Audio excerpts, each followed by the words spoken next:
Cek, cek, satu, dua, tiga. Sebelumnya ingin mengkonfirmasi, Kak Cinan, di sini ada kehadiran dari eh, Mas Sabto sendiri dan Mas Putu. Ya, sekian dari konfirmasinya sebelum kita memulai. Terima kasih. Oke, selamat pagi semuanya. Kepada rekan Rivaldo, kemudian dengan para rekan Senat Mahasiswa, Mas Sabto dan Mas Putu, dan sekaligus juga Kak Cinantia yang hadir melalui Zoom pada pagi hari ini. Sebelumnya kami ingin mengapresiasi kepada saudara Rivaldo atas tekadnya telah mencapai hari ini karena kita tentunya tidak bisa mencapai hari ini bila memang kemauan itu memang kalau tidak ada sendiri. Nah, lebih lanjut lagi mungkin saya akan serahkan kepada pihak moderator untuk membacakan peraturan-peraturan yang ada pada hari ini. Baik, sebelum kegiatan screening dimulai, akan dibacakan beberapa peraturan yang wajib dipatuhi oleh kandidat pada screening hari ini. Yang pertama, peserta diwajibkan hadir tepat waktu.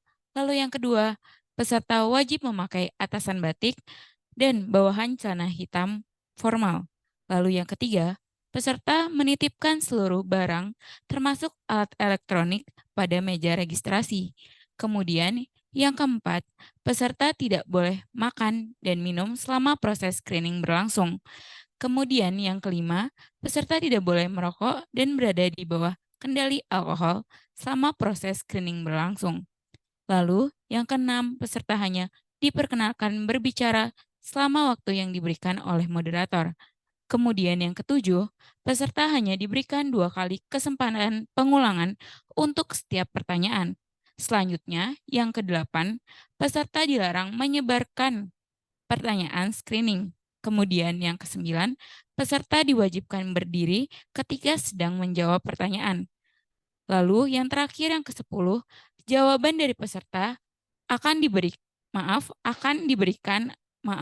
peserta yang diberikan akan diingat, dicatat dan direkam sehingga harus dapat dipertanggungjawabkan.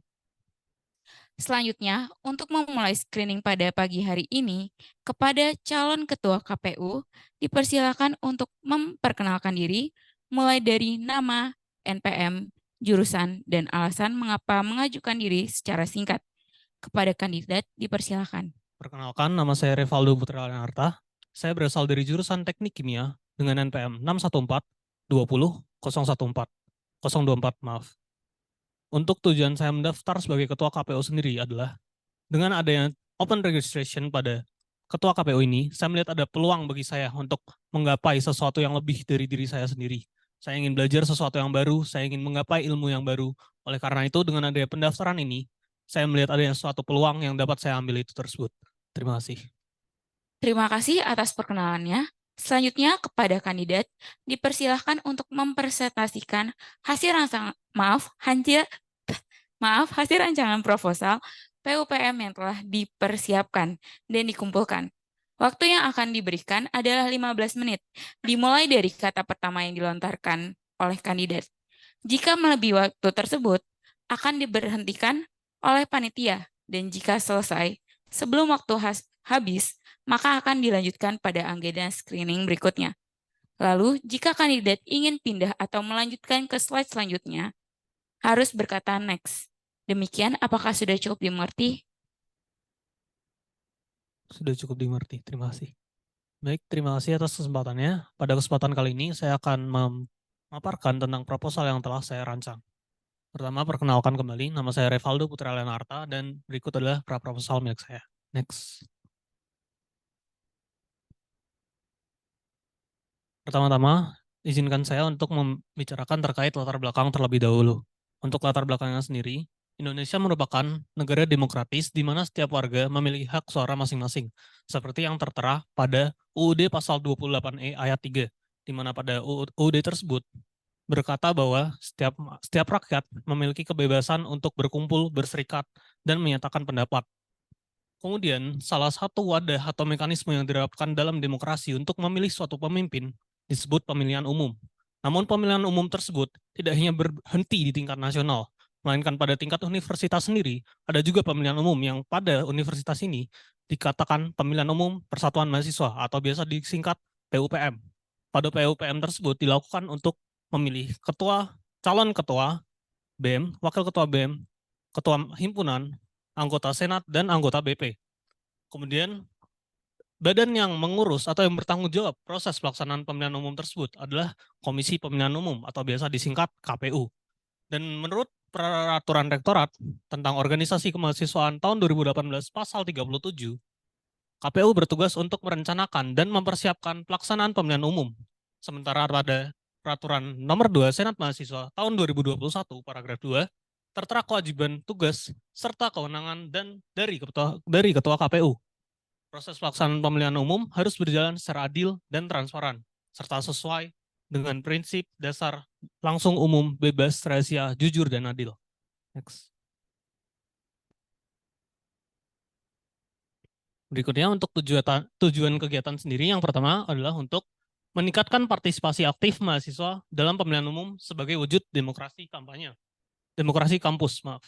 Yang kedua, tujuan kegiatannya adalah meningkatkan partisipasi pemilih melalui penyampaian informasi yang mudah diakses dan pemahaman yang lebih mudah tentang proses pemilihan.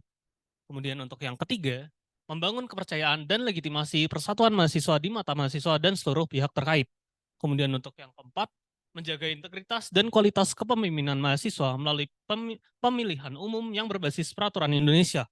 Kemudian untuk yang kelima, mengimplementasikan mekanisme pengawasan dan pengawalan yang efektif dalam pemilihan umum, termasuk penggunaan sistem elektronik yang terpercaya dan auditable. Next. Kemudian untuk sasaran kegiatannya sendiri ditujukan kepada seluruh mahasiswa aktif sarjana dan diploma Universitas Katolik Parahyangan. Untuk bentuk kegiatannya terbagi menjadi 14, di mana yang pertama merupakan sosialisasi PUPM Unpar, di mana pada sosialisasi PUPM Unpar ini dilakukan secara online maupun offline. Pada sosialisasi secara online, kita dari pihak KPU akan menghubungi ketua himpunan dari masing-masing program studi untuk menginformasikan terkait adanya kegiatan PUPM di waktu yang akan dekat ini. Sementara untuk sosialisasi secara offline, kita akan menyebarkan berbagai Untuk bentuk kegiatan yang kedua sendiri, penetapan peraturan KPU, di mana kami dari pihak KPU akan membuat peraturan terkait bentuk susunan acara, terkait peraturan kampanye, dan terkait peraturan pemilihan umum. Untuk waktunya sendiri tentatif, di mana untuk peraturan yang pertama akan dikeluarkan sebelum open recruitment calon kandidat, kemudian yang kedua akan dikeluarkan sebelum masa kampanye, dan yang ketiga akan dikeluarkan sebelum pemungutan suara. Kemudian untuk yang ketiga, sosialisasi peraturan KPU akan dilaksanakan secara online dan offline, di mana kami akan memberikan peraturan tersebut dipaparkan secara online, di mana kami akan mempostingnya melalui Instagram maupun media sosial lainnya. Sementara untuk pemaparan secara offline, kita akan mengundang beberapa mahasiswa untuk menghadiri sosialisasi tersebut. Sementara untuk peraturan yang kedua dan yang ketiga, kami akan mengundang kandidat dan tim sukses untuk menghadiri pemaparan tentang sosialisasi peraturan KPU tersebut. Kemudian untuk yang keempat, open recruitment calon kandidat PM Unpar adalah di mana kita membuka open recruitment kepada calon kandidat, di mana mereka harus melengkapi data-data yang penting, dan kemudian dari pihak kami akan melakukan proses verifikasi terlebih dahulu. Setelah dilakukan proses verifikasi, tahap kelima, yaitu penetapan kandidat, dapat dilakukan. Kemudian untuk tahap yang keenam, technical meeting dan bootcamp kandidat PM Unpar. Untuk technical meeting dan bootcamp kandidat PM Unpar ini merupakan inovatif saya, di mana pada tahap ke-6 ini kita akan memberitahukan kepada para kandidat dan juga memberikan suatu pembekalan di bootcamp sendiri. Pada technical meeting kita akan mengundang para kandidat untuk memberitahukan terkait informasi teknikal terkait UKK. Sementara itu, setelah dilakukan technical meeting, kita akan melakukan bootcamp, di mana kita akan memberikan pembekalan kepada mereka, di mana kita akan mengundang beberapa tamu, yaitu ketua dan wakil BEM pada periode ini, ketua Senat, ketua BP, dan juga ketua himpunan dari masing-masing prodi untuk memberikan mereka pembekalan terkait apa yang perlu mereka siapkan dan apa yang perlu mereka ketahui sebelum mereka masuk ke dunia yang baru ini. Kemudian yang ketujuh, uji kelayakan dan kepatuhan kandidat PM Unpar. Di mana pada uji kelayakan dan kepatuhan kandidat PM Unpar ini, kita dapat mengetahui kualitas dari SDM mahasiswa yang mendaftarkan sebagai seorang calon ketua.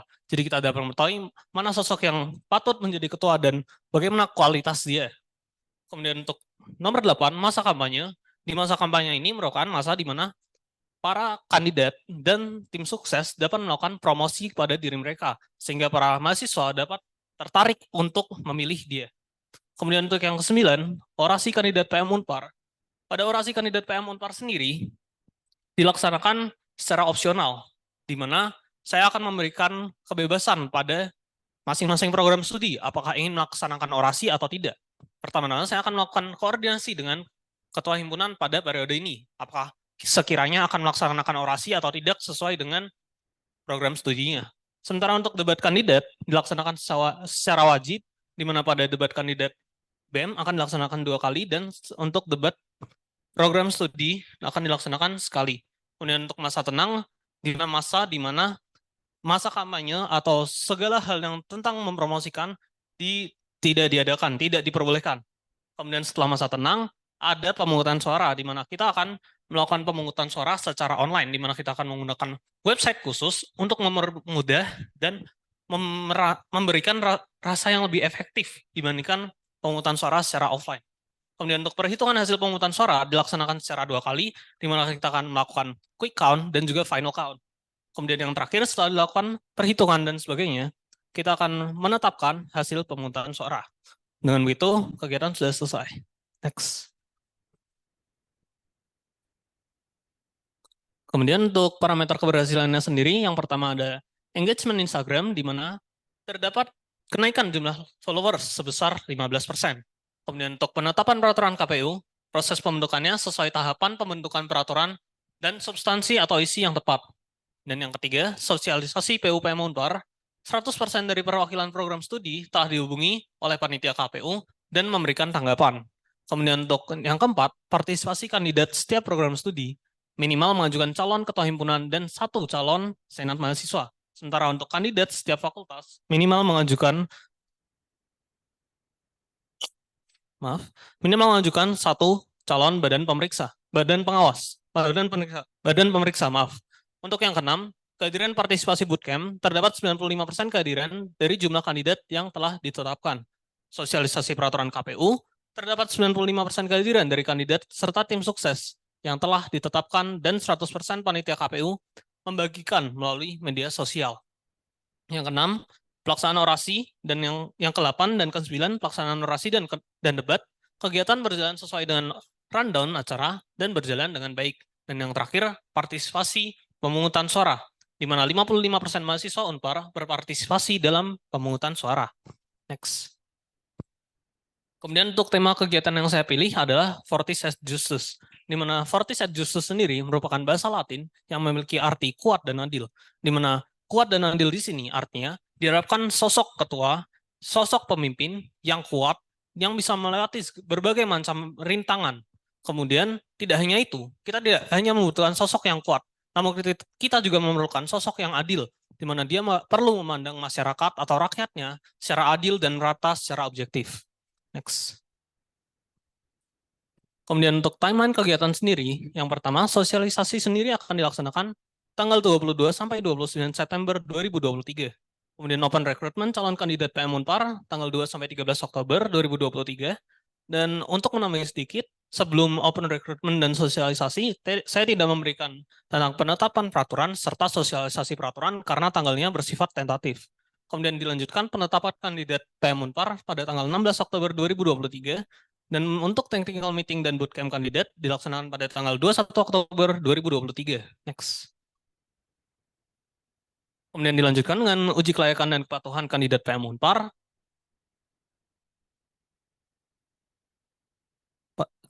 Pada tanggal 28 Oktober 2023. Kemudian dilanjutkan dengan debat kandidat BEM pada tanggal 13 dan tanggal 24 November 2023. Next. Cek. Kemudian bisa dilanjutkan dengan debat kandidat ketua HMPS, SM, dan juga BP pada tanggal 14 sampai 23 November 2023. Dan kemudian setelah debat dan orasi adalah masa tenang, yaitu pada tanggal 25 sampai 26 November 2023.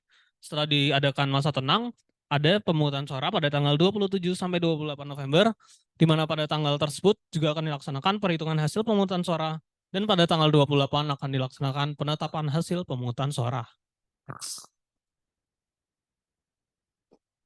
Maaf. Untuk struktur kepanitiaannya sendiri, yang pertama ada Ketua Komisi Pemilihan Umum yang berjumlahkan 1, Wakil Ketua Komisi Pemilihan Umum yang berjumlahkan 1 pula, Sekretaris berjumlah 1, Bendahara berjumlah 1, kemudian Divisi Acara berjumlah 6, Divisi Materi dan Ahli Hukum berjumlah 6, kemudian Divisi Hubungan Masyarakat dan Legalisasi berjumlah 18, kemudian Divisi Logistik, Perizinan dan Keamanan berjumlah 11 orang, dan kemudian untuk Divisi Publikasi, Dokumentasi dan Desain berjumlah 6 orang. Next. Berikut adalah susunannya. Mungkin pada bagian divisi acara dan materi ini ada sedikit kesalahan, di mana seharusnya pada divisi acara berjumlah 6 orang, dan pada tab baru, divisi materi dan ahli hukum berjumlah 6 orang pula. Sehingga total panitia seharusnya 51 orang. Next. Untuk problematika yang mungkin dihadapi, yang pertama, kurangnya informasi yang diterima oleh mahasiswa atau mahasiswi. Yang kedua, terdapat kendala pada website saat pemungutan suara. Yang ketiga, terjadi pelanggaran yang dilakukan oleh pihak tertentu. Kemudian yang keempat, kurangnya kesadaran mahasiswa atau mahasiswi untuk melakukan pemungutan suara. Dan yang terakhir, yang kelima, kepanitiaan dalam KPU tidak menjalankan tugasnya dengan baik. Next. Kemudian berikut untuk RAB-nya sendiri. Untuk divisi acara akan mengeluarkan uang untuk print juklak, print cue card, print A5 berwarna, print A4 hitam putih, kemudian poster ukuran A2, dan laminating. Untuk laminating adalah digunakan untuk melaminating cue card sehingga ketika acara dilaksanakan, cue card yang digunakan tidak mudah rusak. Dan untuk total biaya sendiri akan memakan sekitar 272.000. Next. Untuk divisi kesekretariatan akan mengeluarkan uang sebanyak 50.000 di mana digunakan untuk materai 10.000. Next. Kemudian untuk divisi materi dan ahli hukum akan digunakan print A4 sebanyak 88 dengan subtotal 44.000. Next. Dan untuk divisi hubungan masyarakat dan legalisasi tidak mengeluarkan dana. Next.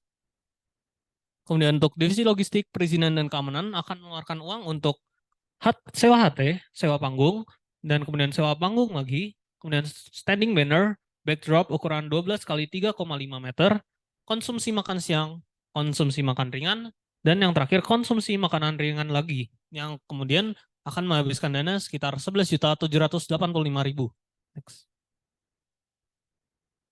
Kemudian untuk divisi media komunikasi dan informasi, yang pertama akan digunakan dana untuk sewa kamera dan lensa, kemudian digunakan untuk set live stream, tripod, gimbal, di mana disewakan pada Imagiren, kemudian print name tag, dan print lanyard name tag. Kemudian untuk totalnya sendiri akan menghabiskan sekitar Rp1.935.500. Untuk pemasukannya sendiri melalui dana kegiatan mahasiswa berjumlah 14.086.500 perak. Di mana untuk total anggarannya sendiri, jika ditotalkan semua divisi, akan menghabiskan sekitar... Maaf, baik untuk kandidat karena waktunya sudah habis. Kita lanjutkan ke sesi tanggapan panelis. Dipersilakan dari Ketua KPU PM Unpar 2022 untuk terlebih dahulu menanggapi atau bertanya kepada kandidat. Kepada Sinantia dipersilahkan. Oke, selamat pagi untuk Ray, pagi perwakilan dari BKA, pagi juga untuk teman-teman SM semuanya. Thank you so much hari ini udah nyempetin waktunya untuk presentasi sebagai kandidat Ketua KPU. Sebenarnya aku mau tanya aja untuk dari Ray sendiri, ada nggak evaluasi yang bisa disebutkan dari tahun lalu dan mau diimprove untuk tahun ini? Itu dulu.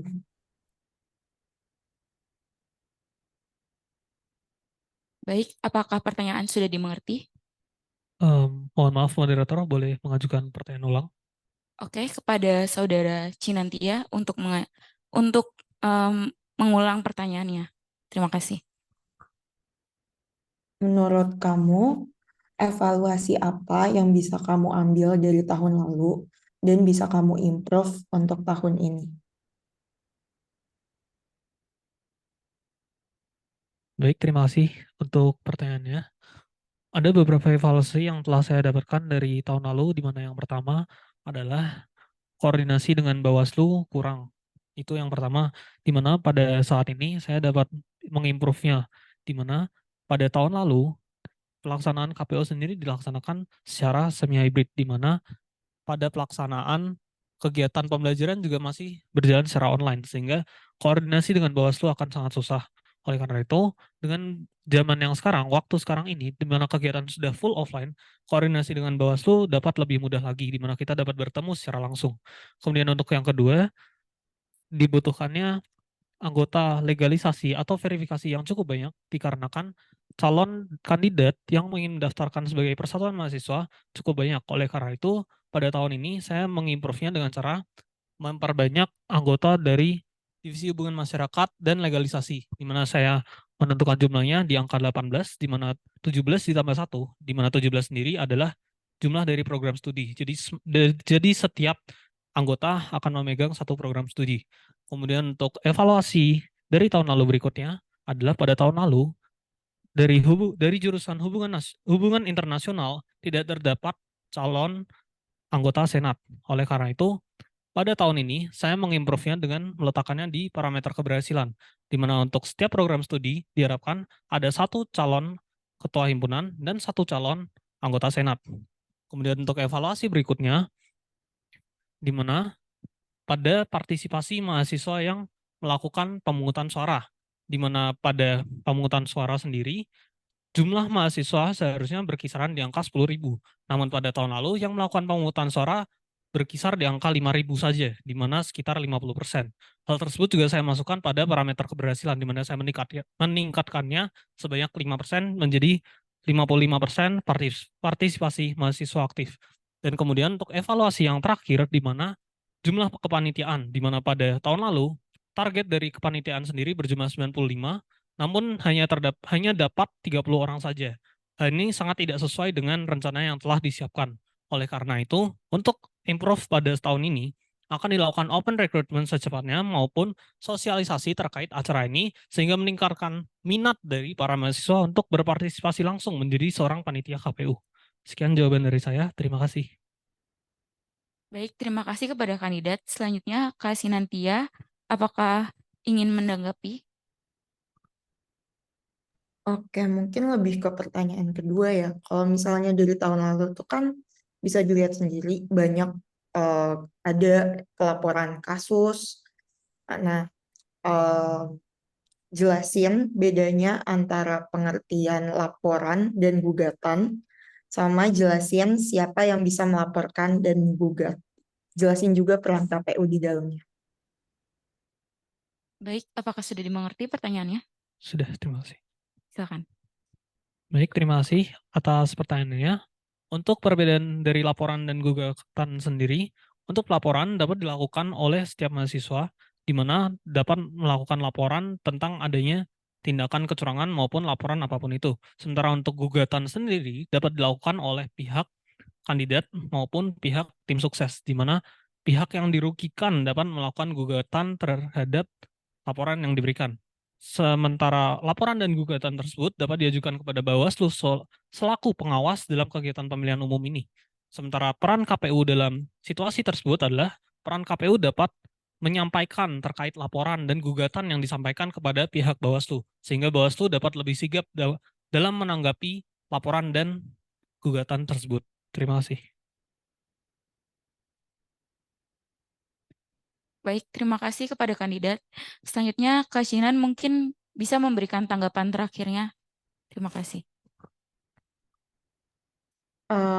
Tadi belum kejawab ya, peran KPU-nya sendiri itu sebagai apa dan bisa melakukan apa aja, kayak batasnya itu di mana aja gitu antara KPU sama Bawaslu. Boleh silakan ditanggapi untuk kandidat. Baik, terima kasih atas pertanyaannya. Untuk peran dari KPU sendiri, seperti yang telah tertera, KPU perlu berkoordinasi dengan Bawaslu dari awal hingga akhir. Sehingga jika ada laporan atau gugatan tertentu, maka KPU perlu menyampaikannya langsung kepada Bawaslu, di mana Bawaslu oleh karena itu dapat mengetahui tentang adanya laporan atau gugatan yang telah disampaikan. Jadi jika ada suatu laporan yang disampaikan kepada KPU, KPU dapat menjadi jalan tengah atau suatu jembatan yang menghubungkan antara pelapor tersebut kepada Bawaslu, sehingga KPU dapat membantu kerja Bawaslu juga. Selain itu, KPU juga dapat lebih mengerti tentang situasi di sekitar Unpar atau di selama pelaksanaan pemilihan umum tersebut. Terima kasih. Terima kasih untuk kandidat. Mungkin Kak Cinan ingin menanggapi lagi? Mungkin itu dulu aja deh. Oke, terima kasih kepada Kak Cinantia. Mungkin dari pihak SM dan juga BKA, adakah yang ingin menanggapi?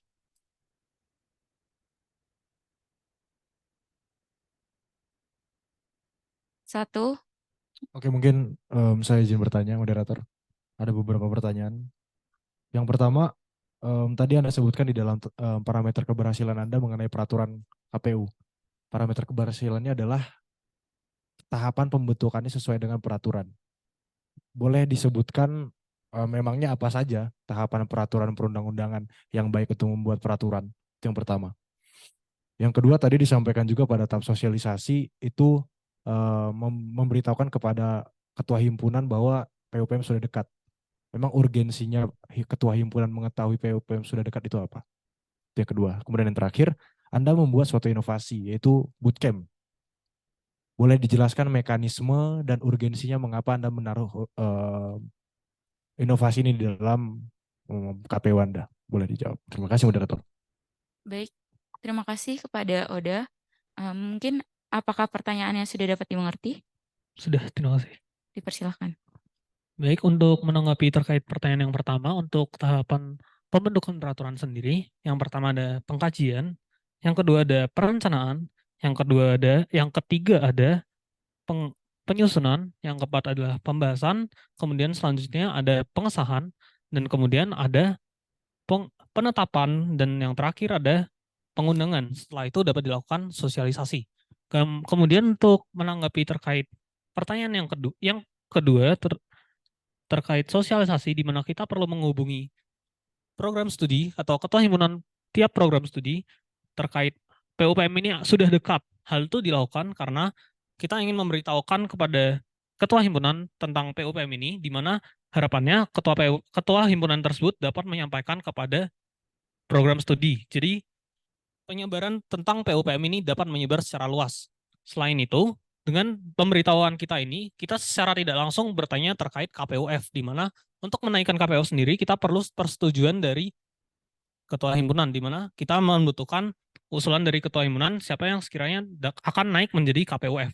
Kemudian untuk tanggapan yang terakhir terkait bootcamp, di mana bootcamp sendiri merupakan acara yang inovatif dari saya, di mana diberikan pembekalan kepada kandidat terkait UKK dan terkait dunia yang akan mereka hadapi nantinya. Oleh karena itu, kita membutuhkan seorang tamu yang telah berpengalaman di bidang ini. Oleh karena itu, saya mengundang ketua himpunan, ketua dan wakil BEM, ketua senat, dan ketua BP untuk memberikan pembekalan kepada mereka. Pembekalan tersebut dapat berupa pemaparan ataupun beberapa hal lainnya yang dapat membuat kandidat tersebut lebih mengerti tentang apa itu senat, apa itu BEM, apa itu himpunan, maupun apa itu BP. Sehingga mereka tidak hanya asal mendaftar saja, namun mereka mengerti lebih dalam lagi tentang peran mereka dan tujuan mereka berada di sini. Itulah tujuan dari bootcamp itu sendiri. Terima kasih. Sekian jawaban saya. Baik, terima kasih kepada kandidat. Selanjutnya mungkin ada tanggapan. Mungkin sedikit menanggapi ya.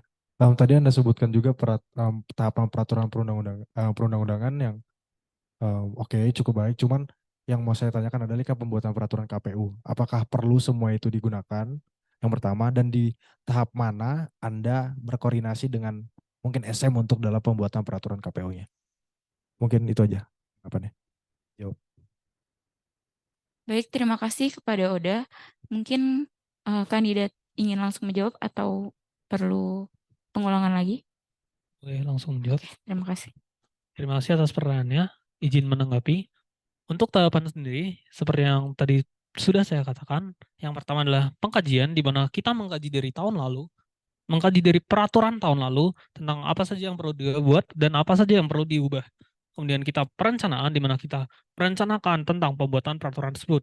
Kemudian setelah perencanaan, kita melakukan penyusunan, di mana kita menyusun peraturan yang akan dibuat. Kemudian setelah penyusunan, kita akan melakukan pembahasan, di mana pembahasan sendiri dilakukan dengan membahas peraturan tersebut bersama Senat Mahasiswa. Setelah melakukan pembahasan, dapat dilakukan pengesahan, dan setelah disahkan, dapat dilakukan penetapan, kemudian pengundangan, dan yang terakhir, sosialisasi. Sekian jawaban dari saya, terima kasih.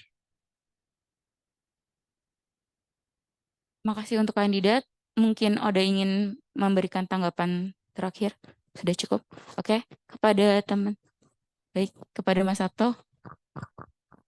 Untuk bootcamp itu saya hanya bertanya terkait bagaimana. Oke, kita sudah mengadakan ada wadahnya, tapi bagaimana ya mendorong mahasiswa untuk bisa mengikuti bootcamp. Dalam arti kita ya situasi sekarang itu animo mahasiswa untuk mendaftar itu belum apa ya seantusias yang kita harapkan gitu. Jadi animo kemungkinan untuk mereka berpartisipasi dalam bootcamp juga bisa jadi tidak sangat rendah. Nah, kira-kira strategi seperti apa yang akan dilakukan sehingga banyak sekali nanti mahasiswa yang akan mengikuti atau berpartisipasi dalam program bootcamp ini. Terima kasih. Terima kasih kepada Mas Sabto. Mungkin dari kandidat, apakah pertanyaan sudah dimengerti? Sudah mengerti, terima kasih. Dipersilakan untuk menjawab. Izin menanggapi terkait hal tersebut, bagaimana jika bootcamp tidak dihadiri oleh banyak orang? Untuk menanggapi terkait hal tersebut, sebelum diadakannya bootcamp, ada yang diadakan technical meeting, di mana technical meeting tersebut diadakan secara wajib dan dihadiri oleh para kandidat. Dan setelah technical meeting itu akan dilaksanakan bootcamp. Jadi technical meeting dan bootcamp berlangsung di hari yang sama, namun di jam yang berbeda.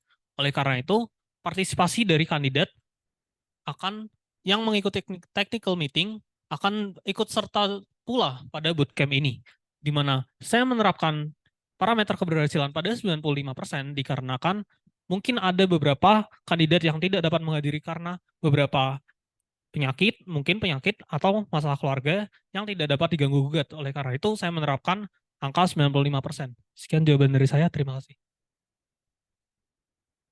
Terima kasih kepada kandidat. Mungkin Mas Sabto ingin menanggapi? Nah, bagaimana, ya pertanyaannya bagaimana mahasiswa mau berpartisipasi menjadi kandidat? Ya, kalau tidak ada kandidat yang mau mendaftar, untuk apa bootcamp? Oke ya. Terima kasih kepada Mas Sabto. Apakah pertanyaannya sudah dimengerti? Sudah dimengerti, terima kasih. Baik, dipersilahkan. Baik, terima kasih atas pertanyaannya. Untuk menanggapi terkait hal tersebut, ada pula beberapa ide yang telah saya pikirkan untuk meningkatkan approach dari mahasiswa terhadap PM ini, di mana salah satunya adalah membuat video terkait PM, di mana kita dapat memberikan urgensi terhadap PM ini sendiri kepada mahasiswa. Jadi, mahasiswa dapat lebih tertarik terhadap pendaftaran menjadi salah satu kandidat PM. Selain itu, selain mengundang untuk video tersebut, kita akan melakukan pengundangan kepada Persatuan Mahasiswa periode ini, yaitu salah satunya adalah Ketua dan Wakil BEM, Ketua Senat, Ketua BP, dan maupun Ketua Himpunan, di mana kita akan membuat semacam video sosialisasi di mana kita akan menunjukkan betapa pentingnya PM ini dalam kehidupan universitas ini. Selain itu, selain mengundang PM sendiri, kita mungkin akan ada kesempatan untuk mengundang badan legislatif atau badan eksekutif secara nasional yang mungkin dapat dipikirkan untuk ke depannya. Namun untuk secara realistisnya saja, untuk pengundangan akan dilakukan kepada Persatuan Mahasiswa, dan untuk idealnya akan dilakukan kepada sosok-sosok yang menginspirasi di bidang nasional. Sekian jawaban dari saya, terima kasih. Baik, terima kasih kepada kandidat. Mungkin Mas Sabto ingin menanggapi lagi? Sudah, terima kasih. Terima kasih. Mungkin dari pihak Senat atau BKA lainnya?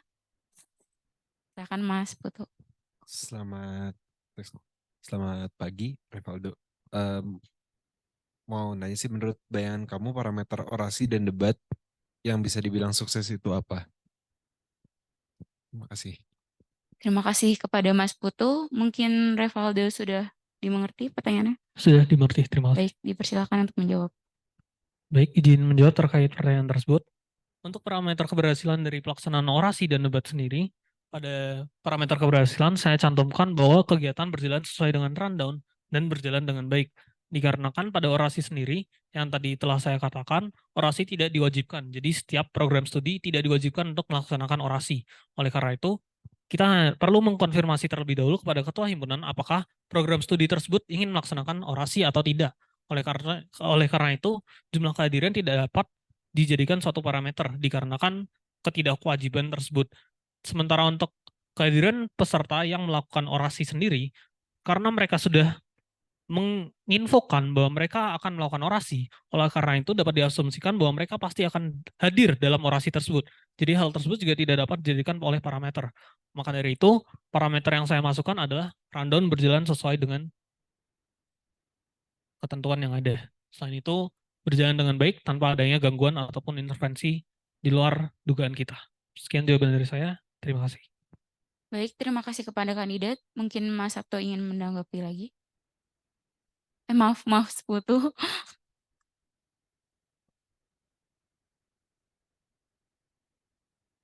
Oke, terima kasih kepada Mas Putu. Mungkin dari pihak SM atau BK lainnya ingin menanggapi. Oke. Sebelumnya kenalin, nama saya Priska. Di sini aku pengen nanya terkait dengan yang tadi bootcamp. Aku masih belum nemu kayak seperlu apa dan kebutuhannya berdasarkan apa. Aku masih belum nemu itu kenapa. Terus kira-kira kalau beneran mau diadain bootcamp, itu kira-kira materi dan pencapaiannya seperti apa? Terus itu pertanyaan pertama ya. Sama akan pasti kalau bootcamp kan ada batasan-batasan materi yang harus kita sampaikan sama apa yang nggak boleh disampaikan kan. Nah itu kira-kira gambaran besarnya apa? Terus untuk yang kedua pertanyaannya terkait dengan penempatan divisi dan keperluan divisi kamu itu dasarnya dari apa gitu. Kayak tadi kan ada divisi materi dan ahli hukum ya. Itu kenapa digabungin? Terus yang tadi kayak ada biasanya kan kalau divisi humas itu sama informasi ya biasa digabungnya. Tapi ini divisi humas sama legislasi kenapa digabung gitu. Udah sih paling itu dulu. Thank you. Oke, terima kasih kepada Friska. Mungkin kandidat ingin menjawab atau mengulangi pertanyaannya. Mungkin izin mengulangi pada pertanyaan yang pertama. Baik. Yang tadi tentang bootcamp ya. Bootcamp itu tadi saya masih belum nemu kayak dibutuhkannya berdasarkan apa, apakah dari fenomena atau dari peraturan atau dari manapun gitu ya, terserah kamu gimana. Terus kan tadi kan sama pasti kan bootcamp kan ada materi yang disampaikan juga kan. Nah, kira-kira batasan-batasannya secara gambaran besar tuh apa aja yang boleh diketahui sama nggak boleh diketahui sama peserta. Terus kira-kira targetnya tuh apa gitu. Thank you. Terima kasih kepada Friska. Mungkin kandidat dipersilakan untuk menjawab. Baik, terima kasih atas pertanyaannya. Untuk menanggapi terkait pertanyaan yang pertama, terkait bootcamp sendiri, bootcamp sendiri diadakan untuk melakukan bimbingan atau pembekalan dari Persatuan Mahasiswa periode sekarang terhadap kandidat, di mana pembekalan ini dapat dikatakan secara lain sebagai mentoring atau yang dapat dikatakan sebagai menambah gagasan antara seorang kandidat dengan Persatuan Mahasiswa periode ini.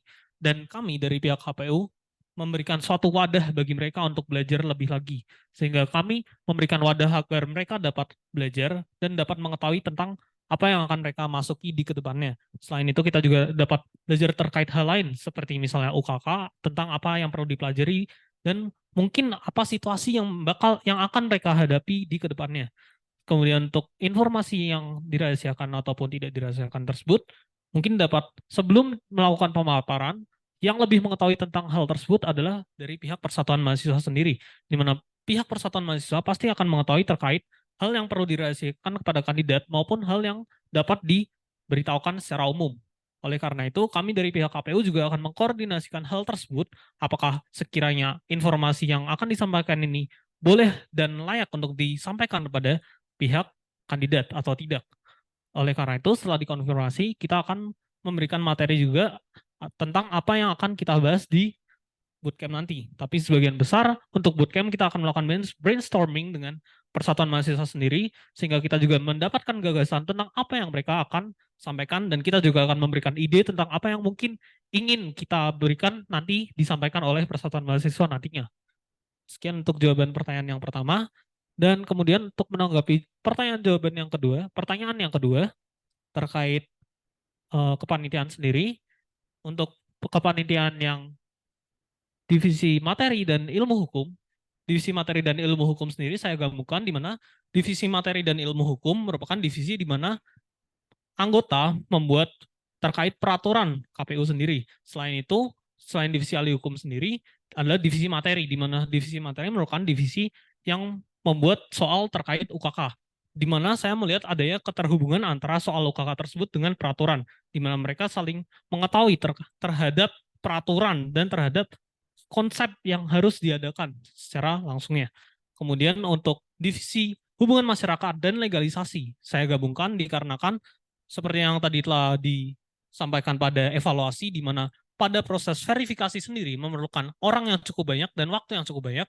Oleh karena itu pada divisi hubungan masyarakat dan legalisasi, saya memerlukan orang berkisar 18 orang, di mana 17 tambah 1, 17 untuk setiap program studi, di mana 17 orang tersebut tidak hanya melakukan proses verifikasi, namun 17 orang tersebut juga akan melakukan penghubungan antara diri mereka dengan ketua himpunan ataupun kandidat yang akan mendaftar nantinya. Jadi mereka akan berkoordinasi dan mereka akan mengkoordinasikan dirinya di program studi tertentu. Di mana oleh karena itu saya menetapkan di angka 17 ditambah 1, yaitu koordinatornya.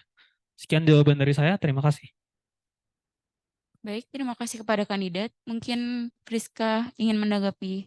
Oke, mungkin di sini aku pengen nanggepin, kan di sini divisi humas dan legislasi ya. Legislasinya berarti ngapain tuh? Sama satu lagi deh, yang tentang bootcamp tadi. Kan tadi kan materi berarti dari PM ya, Persatuan Mahasiswa. Berarti kamu nanti KPU kamu bekerja sama PM gitu. Oke, sok dijawab dulu aja. Oke, apakah sudah dimengerti pertanyaannya? Sudah, terima kasih. Baik, dipersilakan untuk menjawab. Baik, izin menanggapi terkait pertanyaan yang pertama, yaitu divisi hubungan masyarakat tadi.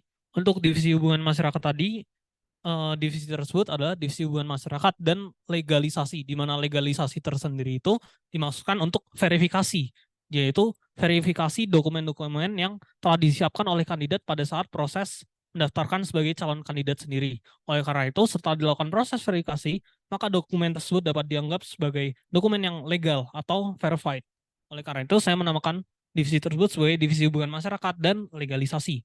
Oleh karena kemudian untuk menanggapi pertanyaan yang kedua, di mana terkait bootcamp, yaitu kita melakukan kerjasama dengan PM atau tidak, untuk jawaban tersebut saya menjawab iya, karena pada saat bootcamp nanti, kita akan melakukan kerjasama dengan persatuan mahasiswa, yaitu ketua BEM, wakil BEM, kemudian ketua himpunan, ketua senat, dan ketua BP, untuk melakukan sosialisasi, yaitu pembekalan, sehingga untuk materinya sendiri kita akan menyediakan. Namun jika dari pihak PM sendiri memiliki gagasan atau materi tersendiri yang ingin mereka sampaikan, kita juga akan memberikan kebebasan kepada mereka. Karena yang mengetahui tentang bagian mereka sendiri, bagian BEM sendiri, bagian senat sendiri, bagian BP sendiri, maupun bagian himpunan sendiri adalah diri mereka sendiri, yaitu persatuan mahasiswa.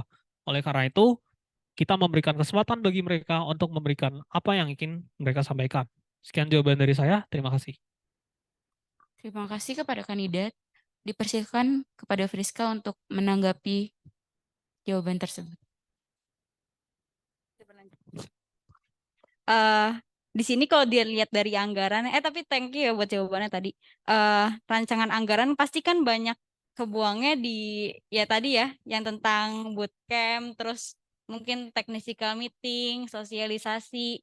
Sedangkan kan tujuannya si kegiatan ini kan bukan cuma itu doang kan. Maksudnya kan itu dalam tanda kutip mengedukasi, bener gak?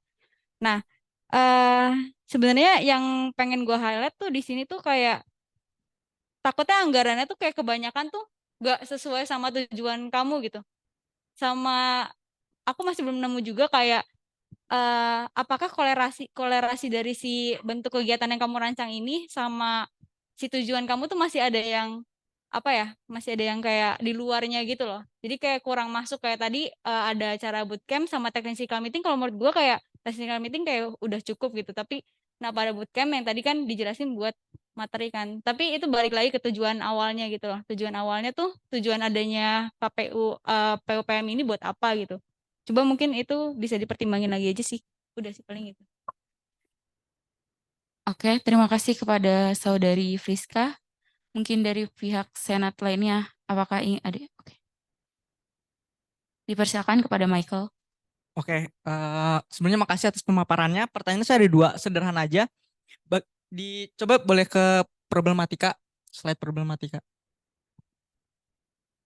Nah, di poin 4, saudara menyebutkan kurangnya kesadaran mahasiswa dan mahasiswi untuk menggunakan atau melakukan pemungutan suara. Lalu bagaimana strategi Anda dalam meningkatkan kesadaran mahasiswa untuk berpartisipasi menggunakan hak pilihnya? Itu satu.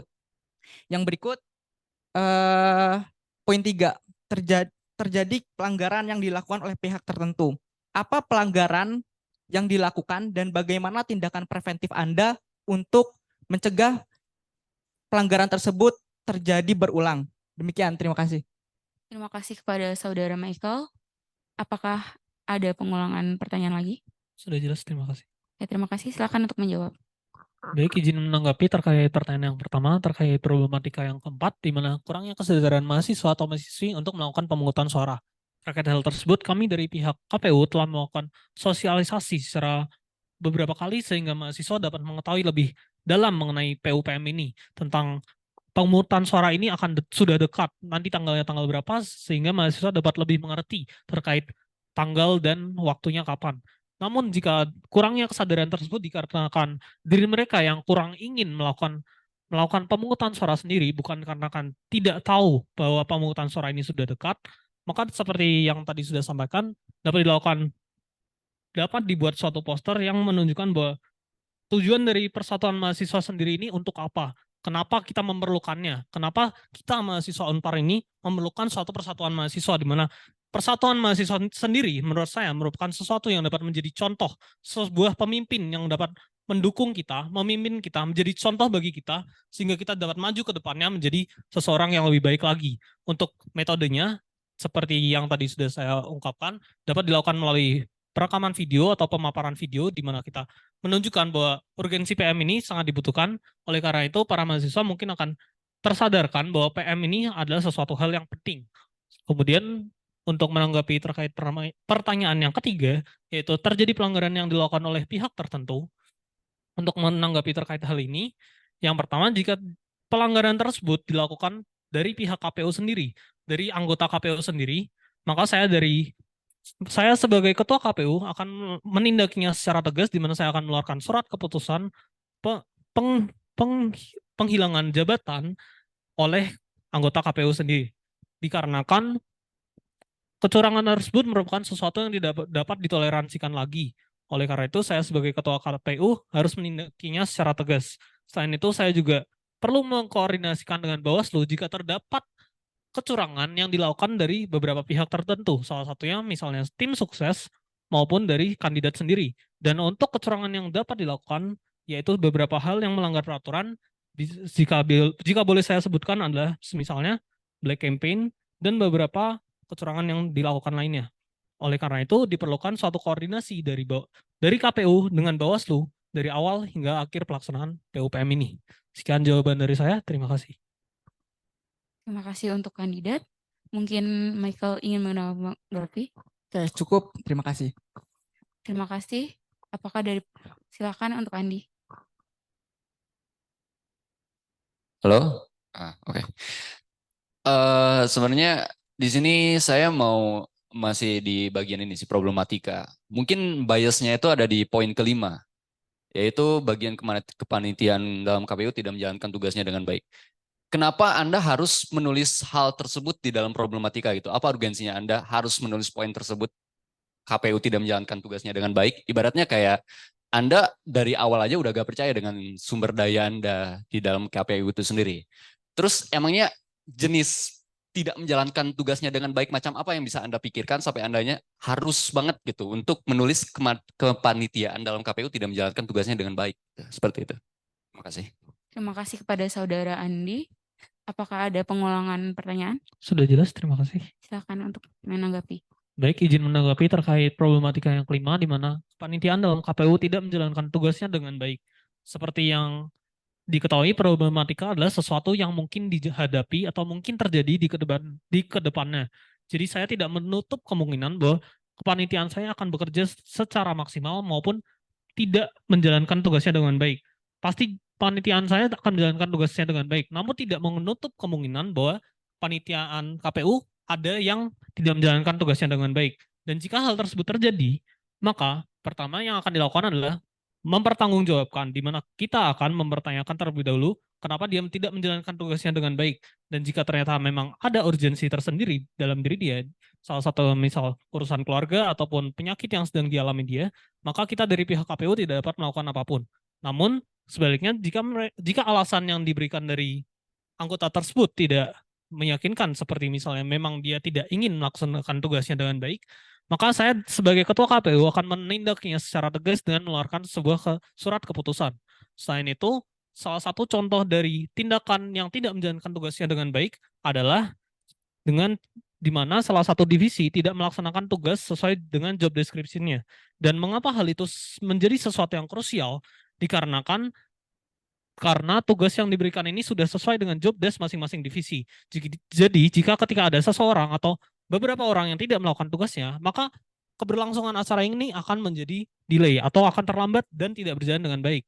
Dan untuk menanggapi hal tersebut, maka diperlukan backup dari seorang koordinator maupun dari divisi lain untuk menanggulangi hal tersebut supaya tidak terjadi. Terima kasih. Baik, Oke. Tadi katanya kan kalau misalnya kemungkinan untuk tidak menjalankan tugasnya dengan baik itu pasti ada dalam kepanitiaan KPU Anda gitu. Makanya dimasukin dalam problematika. Jadi kalau misalnya menurut saya sih ada poin ke-6 juga. Kalau misalnya Anda juga ada kemungkinan untuk menjalankan tugas Anda dengan tidak baik juga gitu. Jadi kalau misalnya dengan kebanalan bahwasannya kepanitiaan dalam KPU tidak menjalankan tugasnya dengan baik, cukup aneh juga gitu. Kenapa harus banget dimasukin ke problematika gitu. Di mana seharusnya itu bukan seharus menjadi problematika yang harus Anda pitchingkan kepada kita gitu. Ya udah gitu, itu bagian Anda aja gimana dengan internal Anda gitu. Dan juga menjadi sebuah misalnya Anda saja tidak percaya dengan sumber daya. oke, terima kasih. Baik, karena durasi bagi Q&A sesi 1 sudah habis, akan dilanjutkan pada Q&A sesi 2, perihal pengetahuan akan PUPM. Sebelum itu, kami persilakan untuk Ketua KPU PM Unpar 2022 untuk pamit mengundurkan diri terlebih dahulu.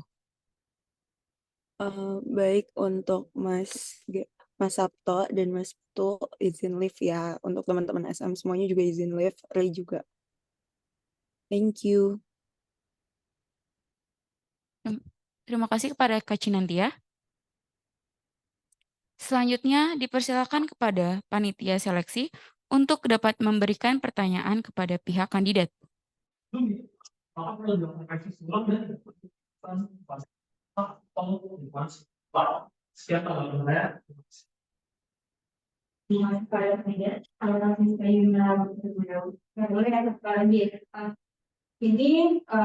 sama lagi deh. Ini kan tadi udah bagus jawabannya, cuman yang aku mau tanyain korelasi antara PU sama PU itu bagaimana maksudnya sama peraturan ini. Kemudian dalam buat ngadain adanya ini pasti ada maksud yang kamu maksud dalam peraturan ini dia memperlukannya yang sesuai dengan itu juga maksudnya peraturannya di bawahnya. Terus kira-kira ada urgensi apa itu buat diadain peraturan ini. Baiknya maksudnya pertanyaan saudara Rizka apakah sudah disediakan?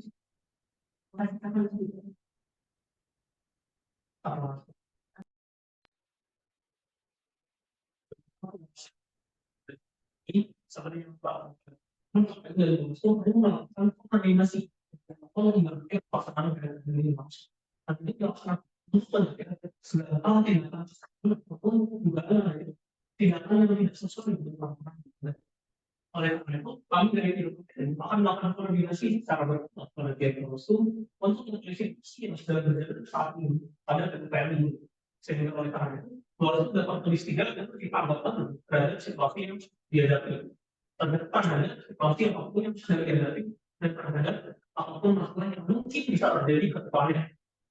Dan kemudian kongres yang tadi dilakukan untuk yang sekarang kita menunjukkan yang dibuat oleh kawan-kawan itu sendiri terdiri dari 3 dan mungkin nanti bisa tambah lagi gimana yang pertama terkait dengan itu dan tanggal terkait sesuai dengan pemilihan umum calon mahasiswa ini dan yang kedua terkait Parlemennya sendiri, di mana peraturan-peraturan terkait politik promosikan dan politik promosikan. Kemudian peraturan tidak terkait pemilihan nomor sendiri, bagaimana mengenai langsung, bagaimana ya, dan bagaimana berarti langsung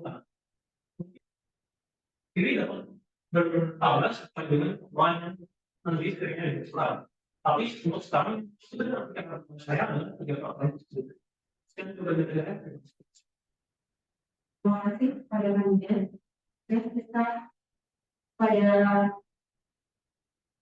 panitia pertemuan Saya mengenai tugas liputan berdasarkan PAOK. Karena disebutkan apakah pemilu dapat diulang kembali dan disebutkan apa saja alasannya? terima kasih kepada saudara Uda. Pertanyaan sebelumnya. Baik, izin menanggapi terkait pertanyaan.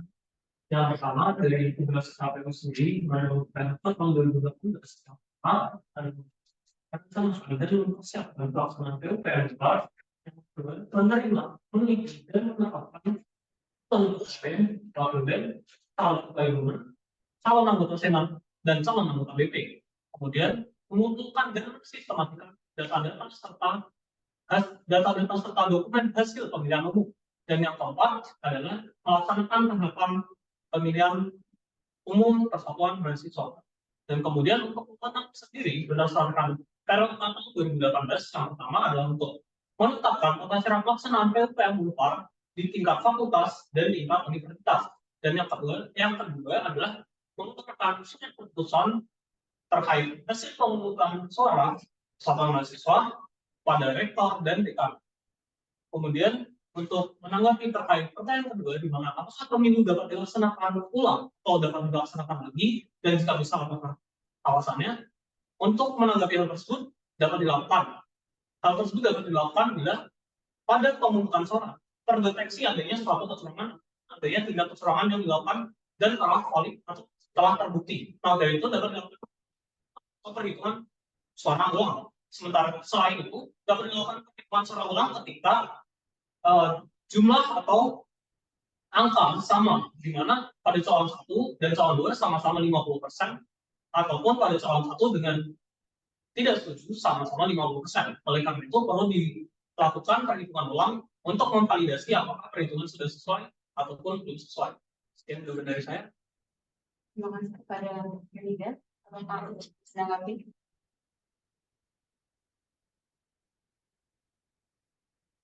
Terima kasih kepada saudara Oda. Adakah panitia seleksi yang grafis? Saya ingin bertanya, menurut Anda, apa peran SM di dalam PUPM dan sejauh mana SM bisa mengintervensi KPU di dalam Terima kasih kepada saudara Wisnu. Apakah pertanyaan sudah cukup? Saya ingin menanggapi terkait pertanyaannya. Untuk peran SM sendiri dalam PUPM ini, Senat Mahasiswa merupakan penyelenggara dari PUPM ini. Sementara dari kami, KPU merupakan pelaksana dari kegiatan PUPM ini. Dan untuk menjelaskan sedikit, KPU merupakan badan yang independen yang berdiri secara sementara dan berdiri berdasarkan mandat Senat Mahasiswa dan dibuat berdasarkan dengan tujuan untuk melaksanakan PUPM itu. Sehingga jika dipertanyakan, Senat Mahasiswa berat untuk mengintervensi apa yang dilakukan oleh KPU, jawabannya adalah tidak. Karena kami dari KPU merupakan badan yang independen, yang dimana kita mungkin akan menerima masukan yang diberikan dari Senat, tapi kita tidak akan langsung melakukan apa yang diinginkan dari Senat. Oleh karena itu, tanggapan atau ide atau gagasan yang diberikan dari Senat akan kami jadikan sebagai konsiderasi ataupun ide yang kemudian akan kami lakukan, tapi tidak akan kami lakukan secara langsung. Dimana dapat disimpulkan bahwa kami tidak akan melakukan Senat memberikan secara langsung karena badan independen. Yang jawaban dari saya, terima kasih. Terima kasih untuk jawabannya. Kemudian, bisa terkait dengan Berdasarkan jawabannya, bagaimana Anda menggunakan pemerintah di mana dalam pemerintahan KPU tidak menjalankan tugasnya dengan baik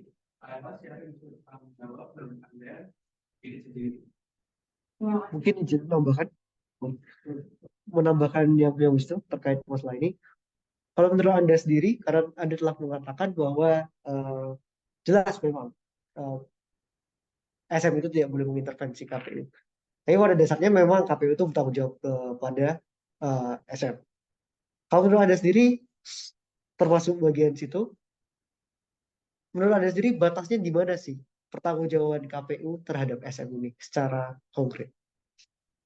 Terima kasih kepada saudara Wisnu dan Victor. Apakah pertanyaannya sudah dimulai? Baik, pertama-tama izinkan saya menanggapi terkait problematika yang dimana pemilihan dan KPU tidak menjalankan tugasnya baik. Pemilihan dalam KPU tidak menjalankan tugasnya baik. Satu masalah yang mungkin kita hadapi nantinya, dan itu menjadi pihak KPU bertindak secara tepat dan tegas dalam menindaki hal tersebut, di mana kita harus melakukan over tugas, di mana kita harus menutupi tugas yang awalnya dia dengan cara mengambil dari variabel lain atau mengambil dari koordinatornya menutup terjadinya kurang itu, di mana memang kepemimpinan ini bukan paling sempurna. Diasumsikan bahwa perubahan kalimat menjadi ada juga bagaimana tidak mendukung, di mana kita saling mendukung atau saling menutupi kesalahan yang ada. Oleh karena itu, problematika yang berlima ini dapat tertutupi dan tugas dari KPU ini dapat berjalan sesuai dengan timeline kebijakan dan tidak terjadi karet ataupun penundaan. Yang jawaban untuk pertanyaan yang pertama dan untuk menanggapi dari saudara penguji Victor sendiri terkait tanggung jawab itu, KPU memang bertanggung jawab kepada Senat Mahasiswa, dan untuk batasnya dari KPU sendiri bertanggung jawab kepada Senat Mahasiswa pada saat pemilihan umum itu. Kita harus bertanggung jawab tentang bagaimana pemilihan itu berlangsung dan bagaimana untuk kedepannya dan bagaimana hasilnya. Kita harus bertanggung jawab secara langsung pada Senat Mahasiswa. Oleh karena itu, memang kita bertanggung jawab kepada Senat Mahasiswa, namun Senat Mahasiswa tidak dapat mengintervensi apa yang kita lakukan untuk kedepannya. Sekian jawaban dari saya. Apakah dari Wisnu atau Victor yang ingin menanggapi? Terakhir, tanggapan akhir. Enggak, ini tanggapan akhir. Enggak.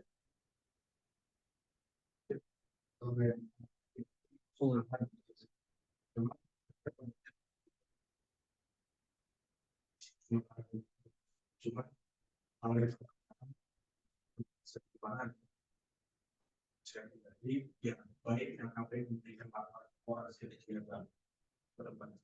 ini tidak serius dan cuma orang ini sekarang memberikan apa? Mungkin izin menambahkan, saya sangat setuju dengan Oda. Mungkin problematika yang kalau kita belajar di tahun-tahun sebelumnya, benar KPU itu lembaga yang independen, tapi flow of information itu memang tidak terjadi dengan setara, sehingga SM pun salah, KPU pun salah jadinya, karena SM itu tidak menginfokan bila ada saran atau masukan demikian. Jadi harapannya, semisal Anda terpilih sebagai ketua KPU, flow of information itu harus terus terjalankan dan hubungannya harus dijaga dengan baik. Ini dari Wisnu, jika tanggapan akhir.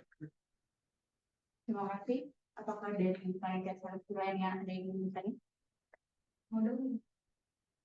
Tentang kalau di kan juga disebutin itu kan kayak itu berdasarkan beberapa. Boleh disebutin nanti aksesnya ada berapa apa saja dan kira-kira yang kamu hasilkan dalam berapa. Terima kasih kepada saudara yang bisa. Apakah pertanyaannya sudah dimengerti? Silakan dijawab. Untuk menanggapi terkait patok apa saja, yang pertama adalah langsung, umum, bebas, rahasia, jujur dan adil. Kemudian ada beberapa asas seperti transparan, efektif, mandiri, dan efisien. Dan mungkin ada beberapa asas lagi, namun untuk pengimplementasiannya sendiri kepada bentuk acara yang sama. Mungkin salah satu saya sebutkan adalah pada saat perhitungan hasil dan pemungutan suara, di mana pada perhitungan hasil sendiri harus dilaksanakan dan secara adil, di mana sesuai dengan peraturan yang ada. Pada pemungutan suara harus dilaksanakan secara merata.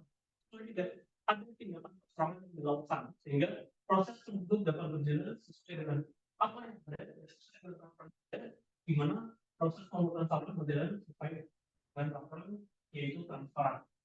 Dan untuk menanggapi, Terima kasih. Apakah ada yang bisa menanggapi? Saya mau coba menanggapi. Tadi kayak saya belum dapat intinya sebenarnya. Bagaimana Anda menjamin bahwa proses yang Anda lakukan nantinya, seperti apa sih prosesnya yang transparan tersebut? Mungkin boleh. Terima kasih kepada saudara Victor. Apakah pertanyaan sudah jelas? Silakan. izin menanggapi terkait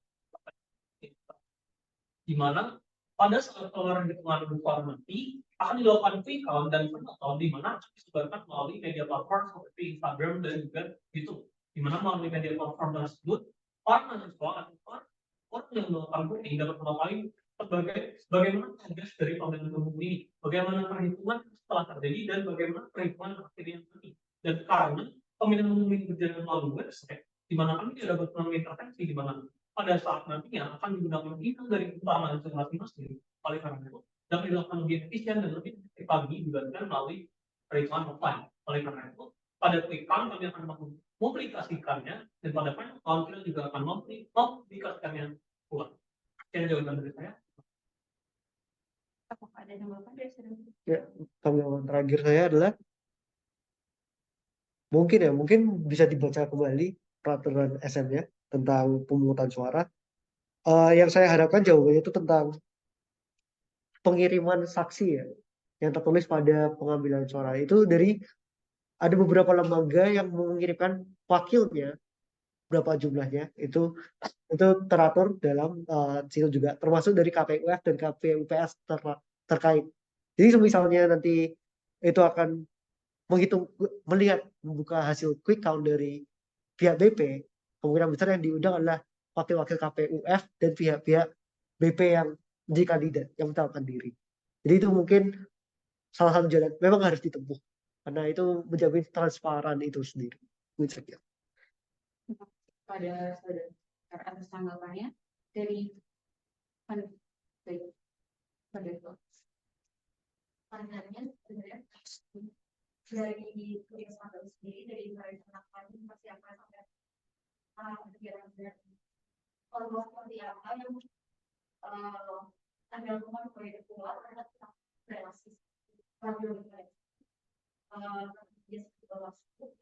pada yang kita lakukan. Terima kasih kepada saudara Dukro. Apakah pertanyaan yang sukses? Baik, izin menjawab terkait ini dengan pada sampel proses hingga akhir proses. Dari kami tidak akan melakukan terhadap lembaga-lembaga lain yang kita mau kiriman. Yang pertama dari senat mahasiswa seperti tadi tanggapan yang telah saya terima, kita surat tentang koordinasi rapat koordinasi dengan keadaan yang sedang dialami pada KPU ini secara berkala. Sehingga dengan itu senat mahasiswa sendiri dapat lebih mengetahui tentang bagaimana situasi KPU ini sekarang, dan senat mahasiswa dapat memberikan saran ataupun kritik yang mungkin bisa maju atau lebih mengerti ke depannya. Dan untuk dari Bawaslu sendiri, kita dapat melakukan koordinasi dari orang tim dan atau menginformasikan bila ada suatu dugaan kecurangan atau dugaan apapun itu terkait informasi dan gugatan yang tadi telah saya sampaikan, di mana kita beritahukan pada Bawaslu terkait apapun yang merupakan suatu dugaan ataupun informasi yang sekiranya dari Bawaslu harus diketahui. Dan untuk lembaga lainnya seperti himpunan mahasiswa, kita ini himpunan mahasiswa sendiri melalui divisi himpunan masyarakat organisasi, di mana yang sudah jadi 17 orang, di mana 17 orang itu masing-masing akan memegang satu program studi di mana dia akan bertanggung jawab program studi yang dipegangnya itu. Oleh karena itu, dia akan menjadi person in contact dalam program studi tersebut untuk mengetahui bagaimana progresnya terjadi dan bagaimana pemilihan KPU berlangsung dan bagaimana sosialisasi berlangsung dan koordinasi dengan himpunan progresnya seperti apa. Sekian untuk jawaban saya teman-teman bertanya. Terima kasih untuk saudara kandidat. Pada mungkin ada tanggapan terakhirnya. Sudah cukup. Baik, Mari kita lanjutkan ke Q&A juga karena Q&A yang kedua sudah berakhir. Sebelum itu saya akan membacakan pertanyaan terlebih dahulu. Yang pertama, kegiatan apa saja yang saat ini sedang berjalan? Boleh dijelaskan? Terima kasih atas pertanyaannya. Untuk kegiatan yang sekarang sedang saya jalani, saya sekarang merupakan anggota dari himpunan mahasiswa teknik kimia sebagai koordinator divisi hubungan masyarakat. Berarti pertanyaan kedua adalah sebutkan 3 nilai atau personality yang Anda miliki yang menjadikan diri Anda tetap menjadi ketua KPU. Saya ulangi lagi, sebutkan 3 nilai atau personality yang Anda miliki yang menjadikan diri Anda cocok menjadi ketua KPU. Baik, terima kasih atas pertanyaan. Untuk 3 traits yang saya miliki, yang pertama saya adalah orang yang bertanggung jawab, di mana saya akan bertanggung jawab segala hal yang telah saya ambil atau saya lakukan dan sedang saya jalani saat ini. Di mana saya akan tidak akan meninggalkan itu yang telah saya ambil dari awal. Saya telah mengetahui apa kandungan yang saya ambil. Yang kedua, saya adalah orang yang mudah untuk beradaptasi, di mana saya akan beradaptasi di berbagai situasi maupun yang sulit maupun yang mudah. Di mana saya akan belajar tentang hal yang saya tahu. Saya akan berusaha lebih bagus supaya saya tidak dalam tanda petik gagal terhadap situasi yang sedang menjalani saya, sehingga saya dapat melakukan progres walaupun sedikit demi sedikit saya tetap akan melakukan progres. Yang ketiga, saya adalah orang yang adil dan baik dan yang ketiga, saya adalah orang yang adil dan setara, di mana saya menjadi orang setara satu sama lain dan saya tidak membedakan satu dengan lain. Oleh karena itu, saya melihat orang secara objektif dengan semua orang itu sama dan semua orang tidak memiliki suatu perbedaan, maupun itu suku, ras, agama, atau budaya. Sekian itu. Terima kasih. Baik, pertanyaan selanjutnya. Apakah Anda bersedia meluangkan waktu kenaikan semester dengan mempersiapkan semua proposal dan peraturan kegiatan PPR? Boleh dipersilakan. Saya bersedia. Selanjutnya, menurut Anda, mana yang menjadi prioritas? Hasil akhir atau proses? Menurut saya menjadi penting adalah proses. Dan pertanyaan terakhir, sebutkan 3 isu atau target yang menjadi prioritas utama untuk dibentuk atau diperbaiki. Silakan. Dari PUPPO. Oke, saya ulangi sekali lagi. Sebutkan 3 isu atau target yang menjadi prioritas utama untuk dibentuk atau diperbaiki. Terhadap PUPPO. Terhadap PUPPO. Atau tahun-tahun sebelumnya. Terima kasih atas pertanyaannya. Untuk menanggapi hal tersebut, yang pertama, menurut saya adalah engagement, di mana pada tahun lalu hanya sekitar 50% mahasiswa yang melakukan pemungutan suara. Oleh karena itu, pada tahun ini saya meningkatkan parameter keberhasilan dengan meningkatkannya sebanyak 5%, yaitu 55% untuk parameter keberhasilan. Untuk mengapa saya meningkatkan menjadi 55% sendiri, saya meningkatkannya sedikit demi sedikit dengan harapan nanti kedepannya akan meningkat hingga 100%. Dimana pada sekarang 55, tim besoknya 60, dan sekiranya selanjutnya bisa mencapai 100%. Dan untuk keduanya adalah di mana dari anggota mahasiswa itu sendiri, dari masyarakat, dari mahasiswa tidak berpartisipasi aktif dalam mencalonkan diri sebagai senat mahasiswa, seperti evaluasi tahunan di mana pada hubungan nasional tidak mencalonkan satu orang senat. Oleh karena itu, pada parameter keberhasilan saya mencantumkan untuk parameter pada satu program studi dicalonkan satu ketua himpunan dan satu senat mahasiswa. Dan jika hal tidak terpenuhi, maka sesuai peraturan melakukan extend open registration selama 5 hari.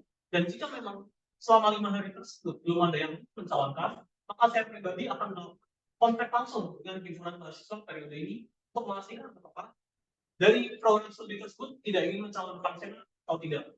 Dan kemudian untuk evaluasi ketiga yang saya dapatkan, yaitu kurangnya koordinasi dengan Bawaslu, sehingga ada beberapa hal dan ada beberapa hal yang tidak diketahui oleh Bawaslu.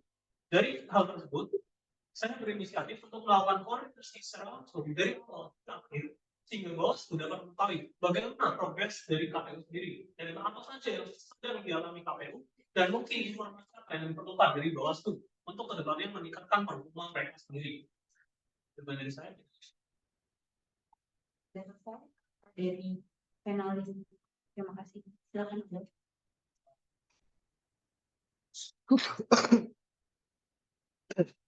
Nah, ini tadi ada kata-kata yang juga koordinasi mas. Nah, kita soal biasanya yang sudah tinggi ya. Misalnya kalau jam 6 apa pertimbangan itu menjadi berbalik dan depan ada serius.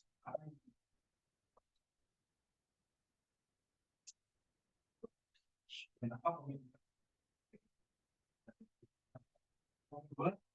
Ini masih berkaitan dengan isu bahwa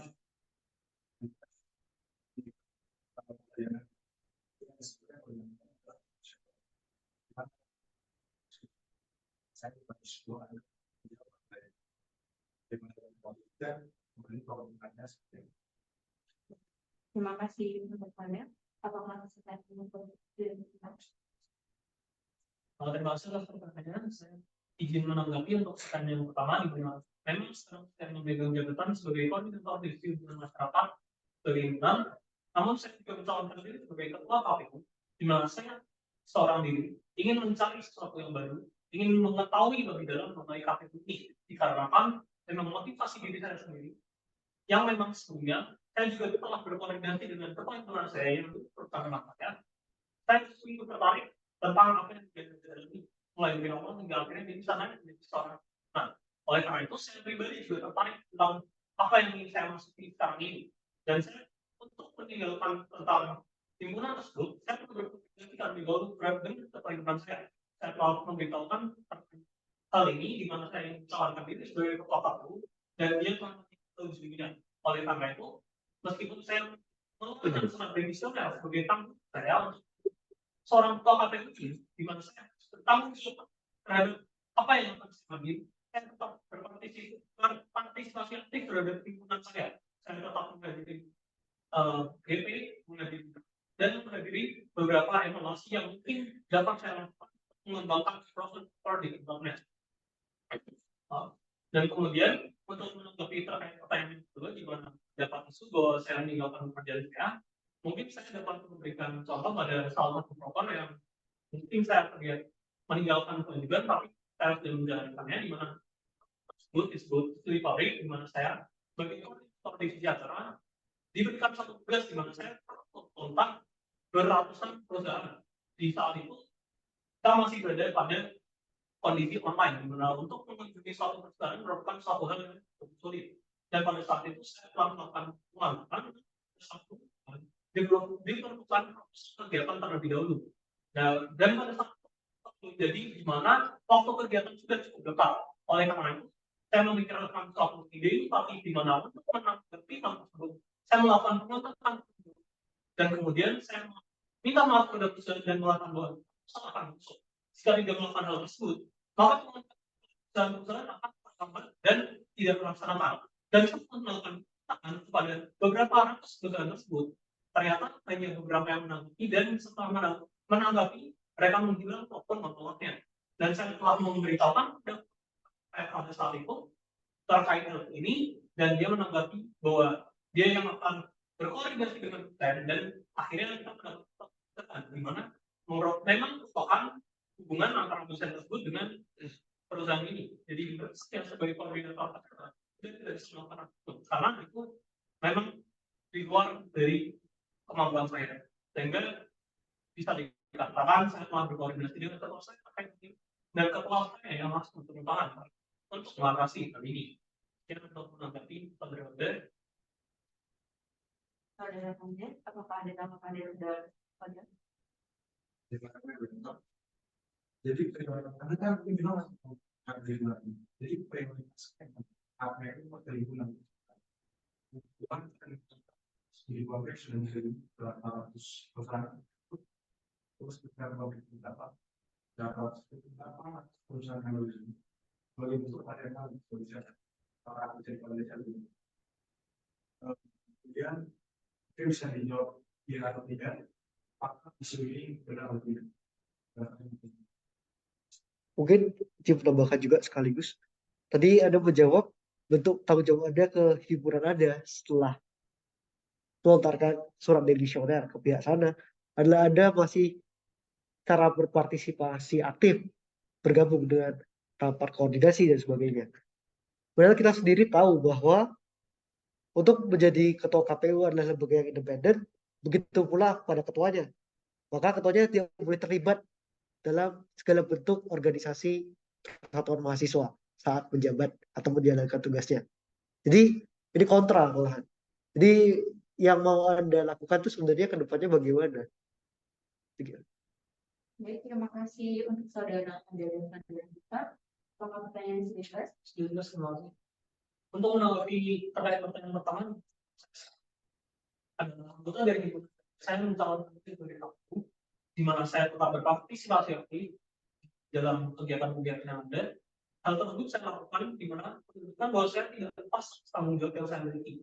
Namun untuk prioritas yang saya miliki, dikarenakan saya sudah mencalonkan diri sebagai seorang ketua KPU, saya harus bertanggung jawab lebih atas apa pemilihan atau decision yang saya pilih sekarang ini. Oleh karena itu, saya fokus pada ketua KPU sekarang ini. Dan jika memang ada sesuatu yang berbeda ini dengan acara lingkungan saya akan memprioritaskan dengan ketua KPU saya. Karena memang partisipasi saya secara aktif terhadap lingkungan merupakan inisiatif dari saya untuk membantu mereka, meskipun itu bukan sesuatu yang diminta koordinator ketua lingkungan saya. Dia sudah memberikan saya keputusan bahwa it's okay untuk mendaftarkan diri sebagai seorang ketua. Oleh karena itu, saya dari diri saya sendiri, saya ingin bertanggung jawab apa yang telah saya ambil. Dan oleh karena itu, saya tidak ingin langsung tangan terhadap apa yang telah saya ambil tersebut. Meskipun itu tidak sesuai dengan KPU ini. Saya tetap memprioritaskan KPU ini dengan sedikit berpartisipasi aktif pada himpunan. Sehingga saya tidak lepas pada tanggung jawab yang telah saya pilih dari awal. Dan kemudian untuk menanggapi pertanyaan kedua, di mana jumlah perusahaan sendiri berkisar yang dia di mana staff koordinator dengan staff saya di lapangan membaginya secara merata. Jadi kita dari yang berperan kita adalah melakukan kontak secara langsung. Dan untuk pengatakan secara email dan secara non-verbal untuk listnya sendiri, setelah saya dapatkan dari ketua pelaksana saya. Dan kemudian terkait isu yang Anda dapatkan tersebut bisa dipastikan kembali pada ketua himpunan saya, apakah hal tersebut valid atau tidak. Karena menurut saya sudah berpartisipasi aktif dalam himpunan ini, dan ketua himpunan saya tetapi apa saja peran saya berikan kepada himpunan. Oleh karena itu, untuk memastikan kembali apakah saya valid atau tidak, dapat pastikan pada ketua himpunan. Terima kasih. Kandidat, apakah ada tambahan dari pada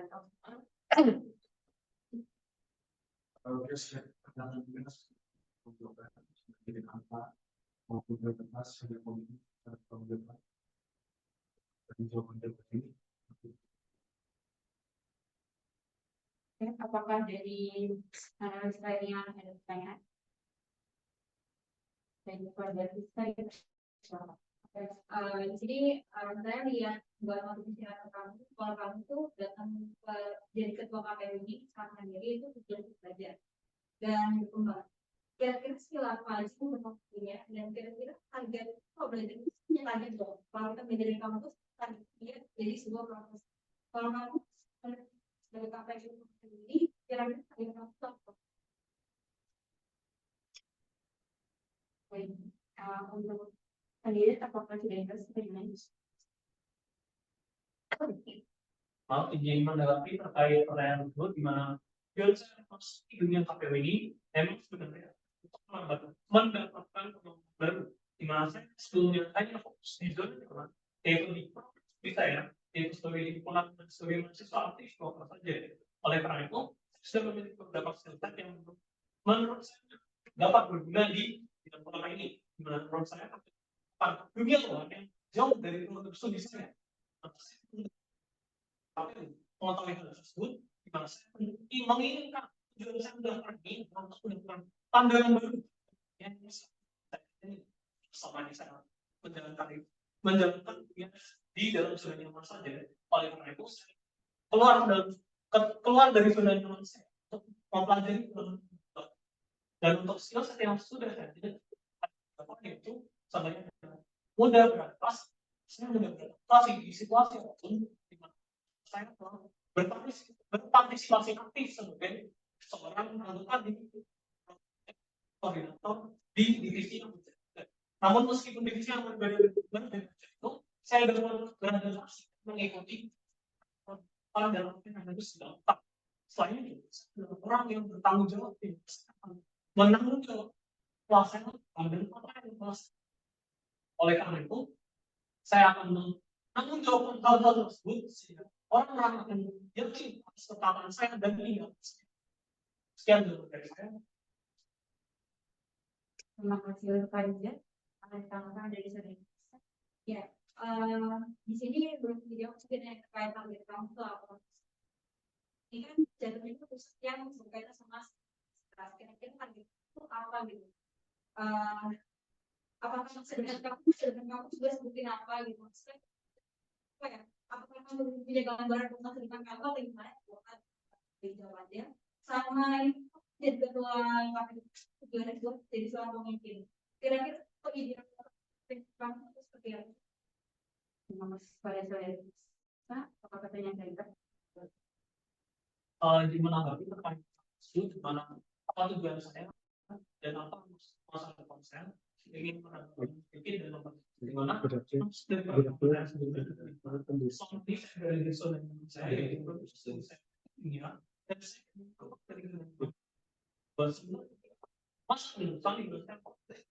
dikuasai saya perlu meluaskan pandangan saya masa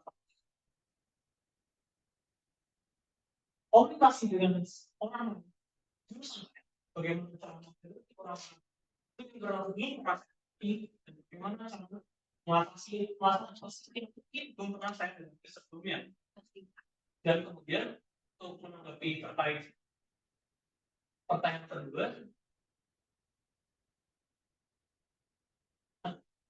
diperintahkan untuk fiskal mengamalkan. Oke. Kira-kira di dalam pemimpin seperti apa yang kamu mau dijalankan gitu? Gelar dalam diri kamu, tidak pemimpin seperti apa sih? Jawaban kepada ini. Terima kasih dan maaf saya untuk menjawab sosok ideal seorang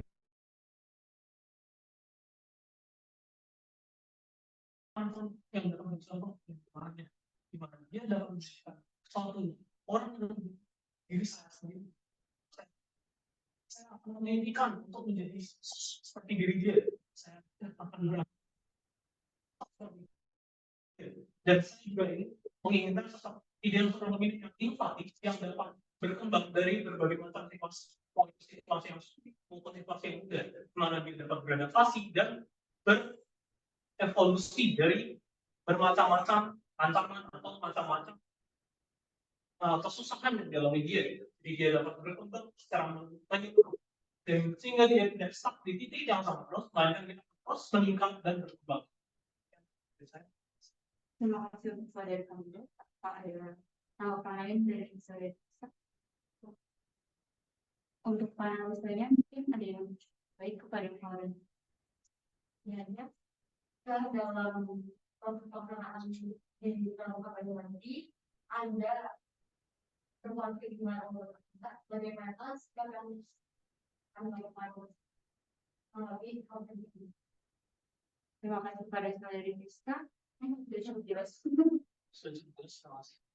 Untuk menanggapi terkait pertanyaan tersebut, jika saya konflik dengan rekan biasa atau anggota saya akan kira-kira di mana saya dapat melibatkan yang mau saya sehingga suasana dapat berjalan dan mungkin pihak sebelah juga dapat menentukan jadi kita dapat melakukan problem sampai kita dapat melakukan pikiran dan tidak membawa emosi kita di orang yang melakukan terima kasih kepada saya. Apakah ada tanggapannya dari bisa Terima kasih kepada saya Rika. Apakah dari mana baik pada Wisnu? Silahkan. Saya bertanya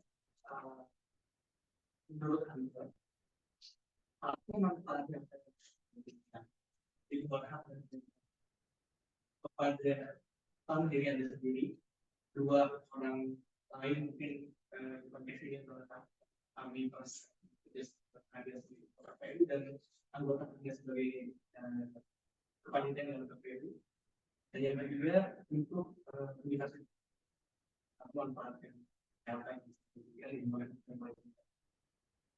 Terima kasih kepada Saudara Wisnu. Apakah pertanyaan sudah jelas? Untuk menanggapi hal yang pertama, apa yang bisa saya berikan untuk diri saya sendiri? Yang pertama tentang di mana saya akan mendapatkan pengalaman baru yang sebelumnya belum pernah saya miliki, dan saya akan membuka pikiran saya tentang hal baru dan situasi baru yang mungkin belum pernah saya hadapi. Dan kemudian untuk yang kedua, saya sendiri dengan saya sebagai seorang saya akan bertanggung jawab atas tugas yang saya miliki dan akan bertanggung jawab atas pemilihan umum sendiri. Oleh karena itu, saya masih saudara rasa juga pas KPU di masa ini kan berjalan dalam secara rangka dan secara patron dan secara oleh karena itu saya bertanggung jawab atas PUKM yang saya laksanakan. Dan untuk yang ketiga, saya akan menjalankan PUKM ini dengan baik sebagai meeting yang dapat berjalan terus sehingga mereka sebagai sebuah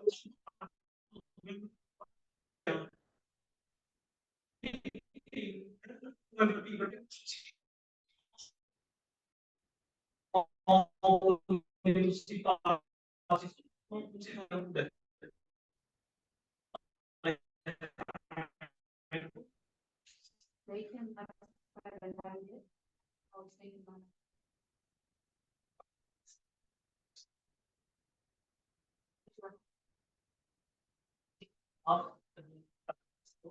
Untuk menambahnya dapat berupa approach yang tadi saya lakukan, misalnya melalui video pemaparan satu mahasiswa sendiri yang melakukan preferensi pada mahasiswa terkait pasukan mahasiswa ini. Jadi bersama mahasiswa dapat mengetahui seberapa pentingnya persatuan mahasiswa ini sehingga universitas dapat memiliki organisasi mahasiswa yang makin secara aktif atau dalam ibarat peminatnya meningkat karena mengetahui proses mahasiswa itu di mana mahasiswa pada hubungan internasional tidak ada awalnya. Oleh karena itu, dengan menjadi seorang pemimpin, saya akan berusaha tidak terjadi lagi, dan saya akan berusaha supaya mahasiswa yang muda akan berjalan dengan aktif. Sekian jawaban dari saya. Terima kasih. Terima kasih untuk Pak Dinda. Mungkin dari panel lainnya, mungkin kalau misalnya dari saya tadi udah menjadi orang yang kan menjawab dari bagian internalnya. Anda sebagai pemimpin, gimana kalau misalnya suatu saat anggota negara ini tidak bekerja dengan baik, apakah Anda siap untuk improvisasi mungkin mengeluarkan standar? Mungkin izin menambahkan karena masih bersinggung. Misalnya anggota Anda melakukan kesalahan yang sebenarnya itu pantas untuk dikritik dan SM akan mengkritik dan bahkan Anda sendiri mungkin dan SM akan mengkritik. Tapi kita tahu bahwa secara mahasiswa terbatas pergerakannya dan tidak boleh mengintervensi. Tapi kembali lagi kalian bertanggung jawab ke kita. Nah, respon dari Anda sendiri bagaimana kalau misalnya suatu saat seorang mahasiswa dengan argumen yang jelas merespon tentang kejadian yang telah dilakukan. Dan bila nantinya kami menemukan bahwa tidak ada perbaikan sama sekali, kira-kira yang pantas menurut kamu untuk kita lakukan atau teguran, bentuk teguran apa yang pantas dari seorang mahasiswa sendiri dilakukan kepada kamu sendiri? baik, terima kasih untuk Saudara Andi dan Victor. Apakah pertanyaan itu sudah jelas? Sudah jelas. Ingin menanggapi terkait pertanyaan pertama, bagaimana bila dari pihak internal sendiri yang melakukan kesalahan? Apakah saya siap untuk menanggung? Dan jawabannya adalah saya siap untuk menanggung masalah-masalah yang mungkin terjadi di bidang internal. Karena itu merupakan tanggung jawab saya sebagai seorang ketua untuk melingkup anggota saya untuk mengcover mungkin tidak terjalankan oleh anggota saya. Karena saya sebagai ketua harus menanggung. Dan kemudian untuk menanggapi terkait jawaban kedua di mana memang ada anggota yang seperti itu yang kurang aktif dan memang ada kesalahan yang sangat fatal yang ditimbulkan oleh dia. Mungkin saya dapat memberikan yang contoh di mana anggota dari KPU sendiri melakukan tindak kecurangan. Jika memang hal itu terjadi, saya sebagai seorang ketua akan menindakinya secara tegas dengan saya akan mengeluarkan surat untuk menghilangkannya dari jabatan dia. Hal itu dikarenakan ibaratkan sebagai anggota KPU, panitia KPU adalah tubuh manusia dan seorang kecurangan adalah suatu penyakit yang menyebar dan tubuh kita. Jika penyakit tersebut tidak dihilangkan atau diputuskan, maka penyakit tersebut akan menyebar ke seluruh tubuh kita, menyebabkan seluruh panitia menjadi rusak. Tidak baik lagi. Sekian jawaban dari saya. Pada dari kandidat, apakah Izin menanggapi sekali lagi terakhir sebelum waktunya habis. Apabila kesalahannya tidak hanya pada pihak KPU, tapi secara keseluruhan KPU, dalam artian kamu yang mengambil keputusan pada saat itu. Saya belum mendapatkan jawaban Bapak, menurut kamu sendiri, dari pihak SM itu harus ngapain untuk menegur kamu sendiri? Yang pantasnya itu seperti apa sih? Kalau menurut kamu sendiri, pandangan kamu? terima kasih kepada saudara kita. Sudah jelas semua. Untuk menanggapi terkait hal tersebut, dikarenakan memang kita merupakan lembaga yang independen dan setara, mungkin dari pihak Senat masih dapat memberikan kritik dan saran yang kemudian saya sebagai seorang ketua dapat menggunakannya sebagai aspirasi saya ke depannya. Jika memang saya melakukan kesalahan, saya akan bertanggung jawab kesalahan tersebut dan akan berkembang lebih baik lagi dan tidak akan mengulangi lagi. Ibaratkan seorang keledai tidak akan jatuh ke lubang yang sama. Yang jawaban dari saya. Terima kasih kepada kandidat. Apakah saudara kita ada tanggapan ini? Terakhir ya, kesimpulan. Mungkin saya pribadi belum mendapatkan jawaban dari yang saya minta itu sebenarnya posisikan kamu sebagai senat mahasiswa dan KPU itu melakukan kesalahan. Sedangkan kita terbatas cara pergerakan. Apa sih yang harus dilakukan senat mahasiswa yang dipandang KPU itu tepat dan bisa diperbaiki KPU sarannya diterima. Tapi karena ini udah kesimpulan akhir, ya mungkin jika Anda nantinya terpilih, mungkin itu bisa jadi bahan renungan untuk Anda sendiri. Baik, karena durasi Q&A sesi kita sudah habis, dengan demikian kegiatan screening telah selesai. Kami himbau agar segala pertanyaan yang sudah kandidat ketahui tidak berhak untuk disebarluaskan pada siapapun. Saya pun mewakili seluruh panelis mengucapkan terima kasih atas kontribusi yang optimal dari yang hari ini. Mohon maaf apabila ada kekurangan atau salah kata yang disengaja. Silakan minumkan dan mengambil barang bawaan di luar.